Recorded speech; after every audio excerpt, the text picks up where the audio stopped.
Baik, assalamualaikum warahmatullahi wabarakatuh. Di sini saya atas nama Doni Ramadan, Prodi Perbankan Syariah, itu ingin menjelaskan tentang artikel yang saya kumpulkan kepada dosen Jepri Terantang S.SY, S.H.M.C.ME.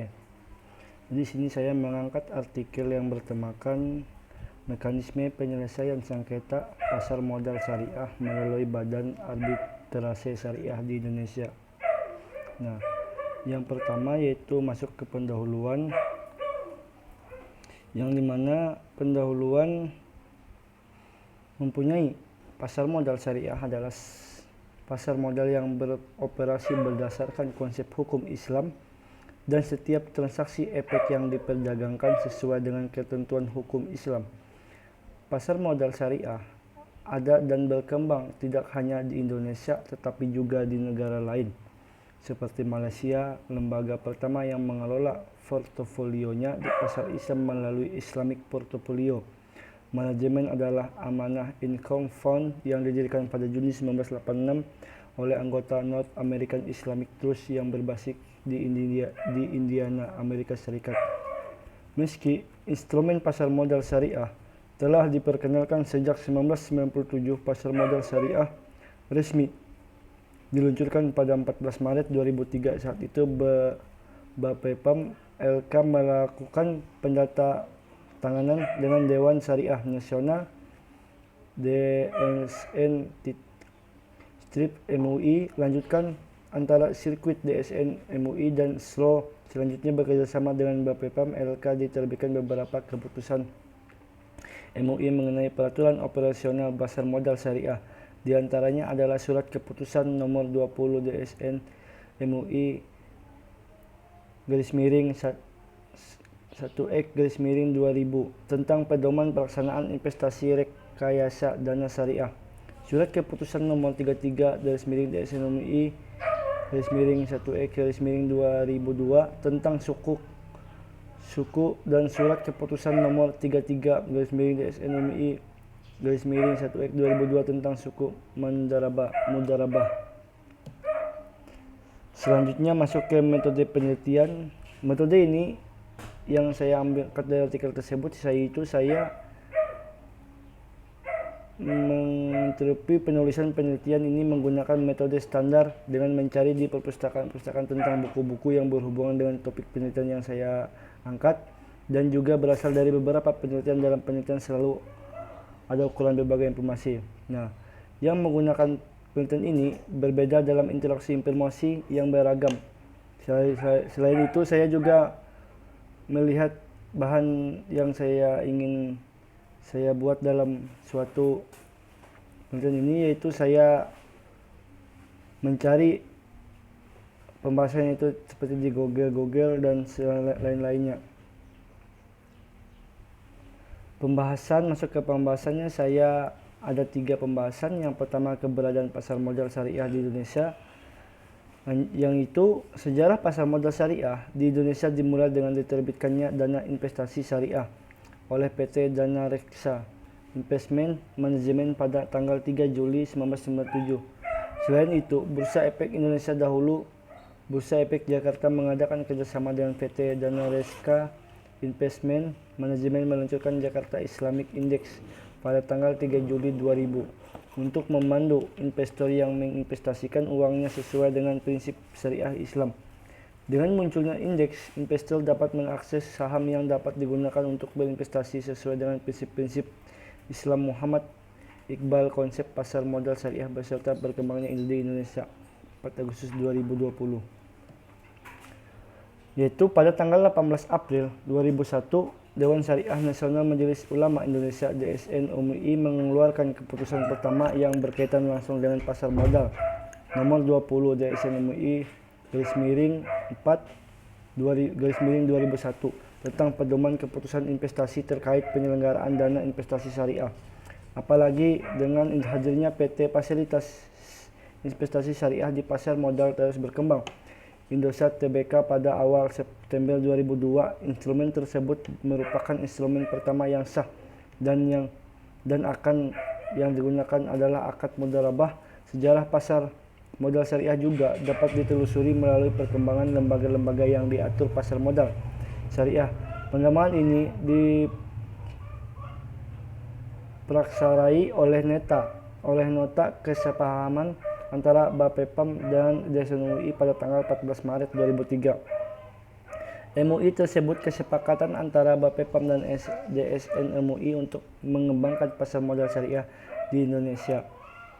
Selanjutnya masuk ke materi yang kedua, yaitu saya menjelaskan tentang mekanisme dalam menyelesaikan masalah sengketa pasar modal syariah di Indonesia melalui arbitrase syariah. Nah, mekanismenya itu saya melakukan, yaitu saya teliti dari buku yang saya temui, yaitu pelaksanaan menyelesaikan sengketa dalam transaksi elektronik antara perusahaan efek melalui Badan Arbitrase Pasar Modal Indonesia, khususnya dari Undang-Undang Kepesertaan dan Undang-Undang Ekonomi, mengingat banyaknya permasalahan khusus yang berkaitan dengan permasalahan hukum dalam pelaksanaan perdagangan saham melalui transaksi elektronik. Maka perlu dilakukan suatu kajian untuk mengetahui cara penyelesaian dan mengurangi adanya pelanggaran hukum, khususnya di bidang hukum pasar modal, dalam upaya untuk mengetahui mekanisme pelaksanaan penyelesaian sengketa antar perusahaan efek yang terjadi dalam perdagangan saham yang curang melalui BAPMI, untuk mengetahui bagaimana cara membuktikan ada tidaknya sengketa antar perusahaan efek dalam perdagangan saham pasar, untuk mengetahui hambatan atau kendala dalam upaya penyelesaian sengketa di antara perusahaan efek yang terjadi penipuan perdagangan saham melalui BAPMI. Pendekatan hukum sosial digunakan untuk mempelajari bagaimana menerapkan penipuan perdagangan saham melalui BAPMI KBII. Dari penyelesaian sengketa yang kita pelajari di sini, bahwasanya arbitrase syariah nasional dalam kurung Basarnas mempunyai beberapa cara untuk menyelesaikan sengketa yang telah terjadi di Indonesia, yaitu ada 3. Menyelesaikan perselisihan atau sengketa keperdataan dengan prinsip mengutamakan usaha-usaha perdamaian Islah. Yang kedua, menyelesaikan sengketa bisnis yang operasionalnya menggunakan hukum Islam dengan mempergunakan hukum Islam.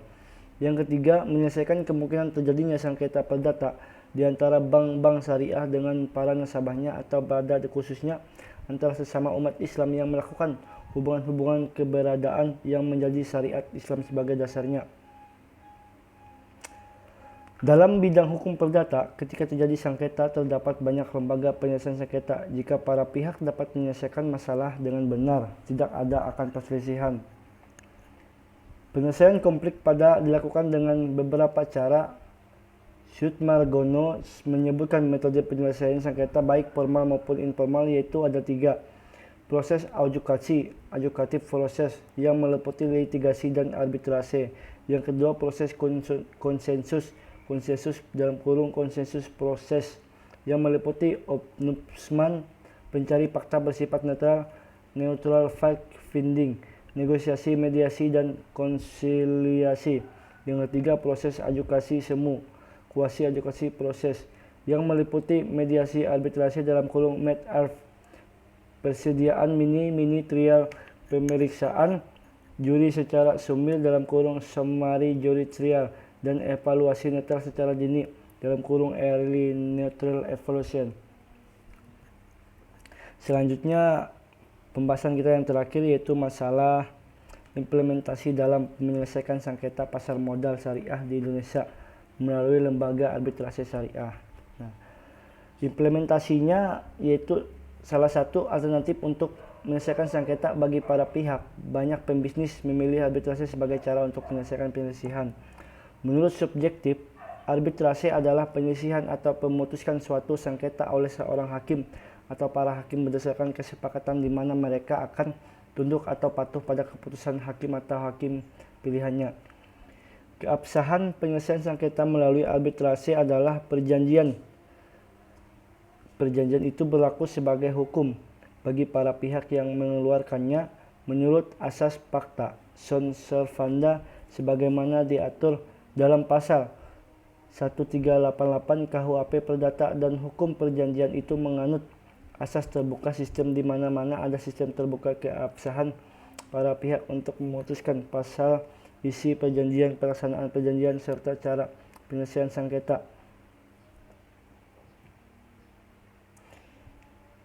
Implikasi adanya ketentuan penyelesaian sengketa perbankan syariah sebagaimana dijelaskan dalam pasal 52 Undang-Undang Nomor 21 Tahun 2008 tentang pelayanan perbankan syariah dapat menimbulkan ketidakpastian hukum dan tumpang tindih pengaturan dalam penyelesaian sengketa.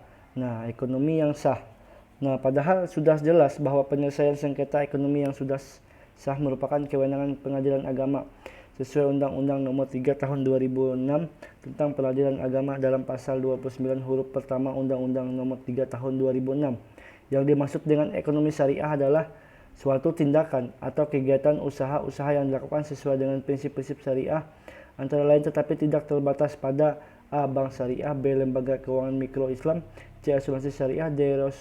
Reasuransi syariah, E. Reksadana syariah, obligasi syariah, dan surat berharga jangka menengah syariah, G. Surat berharga Islam, H. Keuangan Islam, I. Pengadilan syariah, I. Dana pensiun lembaga, dan lain-lain.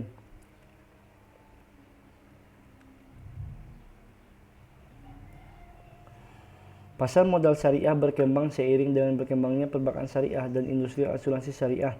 Pentingnya mengelola aset dan likuiditas di kedua wilayah tersebut menimbulkan kebutuhan akan sumber dana dan produk investasi berbasis syariah. Untuk menghindari kegiatan pasar modal yang tidak sesuai dengan prinsip syariah, maka perlu memperhatikan ketentuan pasal 5 Fatwa DSN MUI nomor 40/10/2003 tentang jenis-jenis transaksi yang dilarang, yaitu transaksi harus dilakukan dengan prinsip-prinsip kehati-hatian dan tidak kemungkinan spekulasi dan manipulasi dalam unsur-unsur kerugian, gharar, riba, perjudian, prinsip maksiat dan ketidakadilan. 2. Transaksi yang mengandungkan unsur sebagaimana dimaksud dengan ayat 1 atas meliputi najis, yaitu membuat penawaran palsu, menjual barang, surat-surat berharga yang tidak memiliki short selling. Nah, dari artikel yang di atas yang dapat saya simpulkan yaitu bahwasanya dalam Undang-Undang Nomor 8 Tahun 1995 dan Fatwa DSN MUI yang terbentuk untuk mengatur pasar modal syariah secara khusus mengatur masalah penyelesaian sengketa pasar modal syariah, baik secara litigasi maupun non-litigasi. Dengan demikian, terjadi kekosongan hukum banyak disingkat ulang dalam mengatur pasar modal syariah yang berujung pada ketidakpastian hukum dengan metode berinterpretasi yang sistematis dan logis. Kekosongan hukum bagi penyelesaian sengketa pasar modal syariah disebut sebagai Undang-Undang 3 2006 diubah menjadi Undang-Undang 50 2009 berdasarkan pasal 49 dalam kurung 1 Undang-Undang 3/2006. Pengadilan agama menyelesaikan sengketa pasar modal syariah melalui jalur pengadilan. Penyelesaian sengketa pasar modal syariah secara non-yudikisial dapat dilakukan melalui arbitrase atau alternatif penyelesaian sengketa yang melibatkan konsultasi, negosiasi, mediasi, konsultasi, atau penilaian ahli sebagaimana diatur dalam Undang-Undang 30/1999. Karena pasar modal syariah beroperasi berdasarkan prinsip syariah, maka lembaga arbitrasi yang digunakan adalah Badan Arbitrasi Syariah Nasional Basarnas untuk mendukung penguatan kerangka hukum dalam pengembangan pasar modal syariah. Maka perlu dibuat regulasi khusus berupa Undang-Undang Pasar Modal Syariah yang mengatur secara komprehensif melalui dari ketentuan umum sampai dengan penyelesaian sengketa dengan memberikan kewenangan kepada pengadilan syariah dalam menyelesaikan sengketa. Peraturan tersebut juga mengatur penyelesaian sengketa pasar modal syariah secara non-yudikisial dengan memberikan kewenangan kepada Badan Arbitrase Syariah Nasional Basarnas sebagai lembaga penyelesaian sengketa. Dengan demikian, isu kekosongan hukum mengenai penyelesaian sengketa pasar modal syariah memiliki kepastian hukum. Demikian yang dapat saya sampaikan, kurang dan lebihnya saya mohon maaf apabila ada salah kata. Wassalamualaikum warahmatullahi wabarakatuh.